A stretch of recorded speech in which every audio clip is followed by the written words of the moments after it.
আল্লাহ বাঁচিয়ে রাখুক, বেঁচে থাকো মা।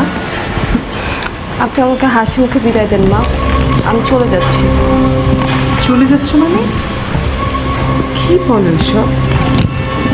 মারুফ তোমার সাথে খুব খারাপ ব্যবহার করেছে? তাহলে সমস্যা কোথায়? এই শোভা, শোভা একটু এদিকে আয় তো মা।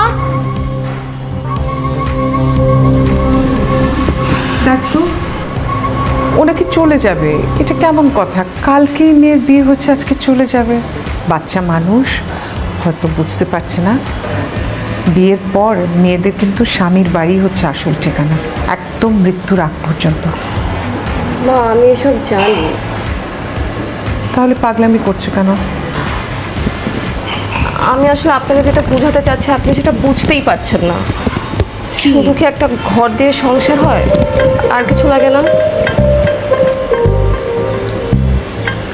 এসি, এসিটা ঠিক করানো হয়নি। আমি খুব সরি মা, রাতে ঠিক মতো ঘুম হয়নি না। আমি এক্ষুনি রশিদকে বলছি, মিস্ত্রি এনে ঠিক করে দিই। মা কিভাবে, আমি আসলে যেটা আপনাকে বলতে চাচ্ছি আপনি বুঝতে পারছেন না মা। কি? আপনার ভাই, আপনার ছেলে আসলে মানে সংসার করার জন্য একটা পুরুষের যেটা লাগে ওইটা ওর নেই। কি বলছো মিলা তুমি এগুলো? আমি তো কিছুই বুঝতে পারছি না। আমি তো আপনাদেরকে বুঝিয়ে বলতে পারছি না। আমি মার সামনে অনেক আনকমফোর্টেবল, আমি কিছু বলতে পারছি না। তুমি এখানে আসো, আমি তোমাকে সাইডে বলে আসো।